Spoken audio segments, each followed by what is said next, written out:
ಎಲ್ಲರಿಗೂ ನಮಸ್ಕಾರ. Easy recipes Kannada ಚಾನಲ್ಗೆ ಸ್ವಾಗತ. ಫ್ರೆಂಡ್ಸ್, ನಾನಿವತ್ತು ತುಂಬಾ ಸಿಂಪಲ್ಲಾಗಿ ಅಕ್ಕಿ ಪಾಯಸ ರೆಸಿಪಿನ ಮಾಡ್ತಾಯಿದ್ದೀನಿ. ಈ ರೆಸಿಪಿ ಮಾಡೋದಂತೂ ತುಂಬಾ ಸುಲಭ, ಅಷ್ಟೇ ಕೂಡ ಟೇಸ್ಟಿಯಾಗಿರುತ್ತೆ. ಅಕ್ಕಿ ಪಾಯಸ ಮಾಡಲಿಕ್ಕೆ ಕೇವಲ 10 ನಿಮಿಷ ಸಾಕು ಫ್ರೆಂಡ್ಸ್. ಯಾರೆಲ್ಲ ನನ್ನ ಚಾನಲ್ನ ನೋಡ್ತಾ ಇದ್ದೀರೋ ದಯವಿಟ್ಟು ಸಬ್ಸ್ಕ್ರೈಬ್ ಮಾಡ್ಕೊಂಡು ನೋಡಿ ಅಂತ ಕೇಳ್ಕೊಳ್ತೀನಿ.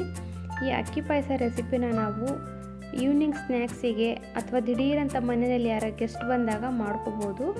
ಈ ರೆಸಿಪಿನ ಹೇಗೆ ಮಾಡೋದು ಅಂತ ನೋಡೋಣ ಬನ್ನಿ.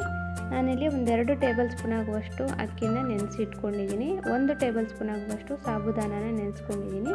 ಮನೆಯಲ್ಲಿ ಯಾವ ಅಕ್ಕಿ ಇರುತ್ತೋ ಅದೇ ಅಕ್ಕಿನಲ್ಲಿ ಮಾಡ್ಕೋಬೋದು. ನೋಡಿ, ನಾವು ನೀರನ್ನು ಸಪ್ರೇಟ್ ಮಾಡಿಕೊಂಡು ಅಕ್ಕಿ ಮಾತ್ರನೇ ಹಾಕ್ಕೊಳ್ಬೇಕು. ನಾವು ಯಾವುದೇ ರೀತಿಯಲ್ಲಿ ನೀರನ್ನು ಸೇರಿಸ್ಕೊಳ್ಬಾರ್ದು. ನಾನು ಅಕ್ಕಿನ ಮಾತ್ರ ಹಾಕ್ಕೊಂಡಿದ್ದೀನಿ. ಇದನ್ನು ಚಿರೋಟಿ ರವೆ ಯಾವ ರೀತಿ ಇರುತ್ತೋ ಅದೇ ರೀತಿ ರುಬ್ಕೊಳ್ಬೇಕು. ನಿಮಗೆ ಚಿರೋಟಿ ರವೆ ಥರ ಇಷ್ಟ ಇಲ್ಲ ಅಂತಂದರೆ ತರ್ತರಿಯಾಗಿ ದಪ್ಪವಾಗಿ ಕೂಡ ರುಬ್ಕೊಳ್ಬೋದು. ನಾನು ಇದಕ್ಕೆ 3 ಏಲಕ್ಕಿನ ಸೇರಿಸ್ಕೊಂಡಿದ್ದೀನಿ ಮತ್ತು ಮಿಕ್ಸಿ ಮಾಡಿದ್ದೀನಿ. ನೋಡಿ, ಚಿರೋಟಿ ರವೆ ಯಾವ ರೀತಿ ಇರುತ್ತೋ ಅದೇ ರೀತಿ ರುಬ್ಕೊಂಡಿದ್ದೀನಿ. ನಂತರ ಒಲೆ ಮೇಲೆ ಒಂದು ಬಾಣಲೆ ಇಟ್ಕೊಂಡಿದ್ದೀನಿ.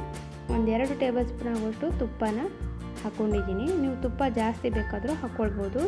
ತುಪ್ಪ ಬಿಸಿ ಆದ ನಂತರ 1 ಟೇಬಲ್ ಸ್ಪೂನ್ ಆಗುವಷ್ಟು ಬಾದಾಮಿ, 1 ಟೇಬಲ್ ಸ್ಪೂನ್ ಆಗುವಷ್ಟು ಪಿಸ್ತಾನ ಹಾಕ್ಕೊಂಡಿದ್ದೀನಿ. ಇದನ್ನು ನಾವು ಕ್ರಿಸ್ಪಿ ಆಗೋವರೆಗೂ ಚೆನ್ನಾಗಿ ಹುರ್ಕೊಳ್ಬೇಕು. ಇದಕ್ಕೆ ಗೋಡಂಬಿ ದ್ರಾಕ್ಷಿ ಕೂಡ ಹಾಕ್ಕೊಳ್ಬೋದು. ನಂತರ ರುಬ್ಬಿಟ್ಕೊಂಡಿರೋ ಅಕ್ಕಿ ಮಿಶ್ರಣನ ಹಾಕ್ಕೊಳ್ತಾ ಇದ್ದೀನಿ.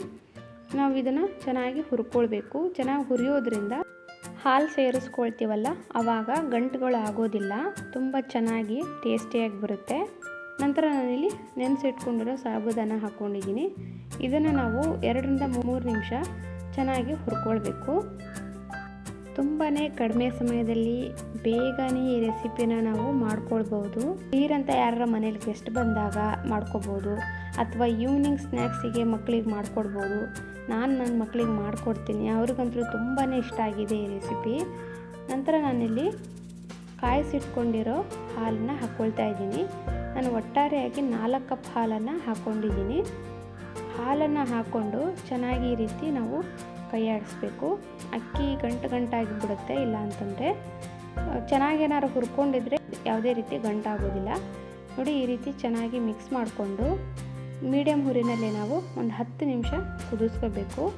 ನಾನು ಸಕ್ಕರೆನ ಕೊನೆಯಲ್ಲಿ ಹಾಕ್ತಾಯಿದ್ದೀನಿ. ಯಾಕೆಂತಂದರೆ ಮುಂಚೆನೇ ಸಕ್ಕರೆ ಹಾಕ್ಕೊಂಡ್ಬಿಟ್ರೆ ತುಂಬ ಗಟ್ಟಿಯಾಗಿಬಿಡುತ್ತೆ. ನೋಡಿ, ಇದು ಕಂಪ್ಲೀಟಾಗಿ ಬೆಂದಿದೆ. ಇದಕ್ಕೆ ನಾನು ಇವಾಗ ಅರ್ಧ ಕಪ್ ಆಗುವಷ್ಟು ಸಕ್ಕರೆನ ಹಾಕ್ಕೊಳ್ತಾ ಇದ್ದೀನಿ. ಸಕ್ಕರೆ ಹಾಕ್ಕೊಂಡು ಚೆನ್ನಾಗಿ ಮಿಕ್ಸ್ ಮಾಡ್ಕೋಬೇಕು. ನಂತರ ನಾವು 2 ರಿಂದ 3 ನಿಮಿಷ ಇದನ್ನು ಮೀಡಿಯಮ್ ಹುರಿನಲ್ಲೇ ಕುದಿಸ್ಕೋಬೇಕು. ಎಷ್ಟು ಬೇಗ ಆಗೋಯ್ತು ನೋಡಿ ಫ್ರೆಂಡ್ಸ್, ತುಂಬಾ ಟೇಸ್ಟಿಯಾಗಿರುತ್ತೆ. ನೀವು ಕೂಡ ನಿಮ್ಮ ಮನೆಯಲ್ಲಿ ಒಂದು ಸಲ ಖಂಡಿತವಾಗ್ಲೂ ಟ್ರೈ ಮಾಡಿ. ನಿಮ್ಮ ಮನೆಯಲ್ಲಿ ಎಲ್ಲರಿಗೂ ಇಷ್ಟ ಆಗುತ್ತೆ. ನೀವು ಕೂಡ ಒಂದು ಸಲ ಟ್ರೈ ಮಾಡಿ, ಹೇಗೆ ಬಂದಿದೆ ಅಂತ ಕಮೆಂಟ್ ಮಾಡಿ ತಿಳಿಸಿ. ನಾನು ಮಾಡೋ ರೆಸಿಪೀಸ್ ನಿಮ್ಗೆ ಇಷ್ಟ ಆದರೆ ಪ್ಲೀಸ್ ನನ್ನ ಚಾನಲ್ನ ಲೈಕ್ ಮಾಡಿ, ಸಬ್ಸ್ಕ್ರೈಬ್ ಮಾಡಿ, ಬೆಲ್ ಐಕಾನ್ ಒತ್ತಿ, ಹಾಗೂ ನಿಮ್ಮ ಫ್ರೆಂಡ್ಸ್ ಆ್ಯಂಡ್ ಫ್ಯಾಮಿಲಿಗೆ ಶೇರ್ ಮಾಡಿ. ಮತ್ತೊಂದು ರೆಸಿಪಿಯೊಂದಿಗೆ ಭೇಟಿಯಾಗ್ತೀನಿ. ಅಲ್ಲಿವರೆಗೂ ಥ್ಯಾಂಕ್ ಯು. ಬಾಯ್.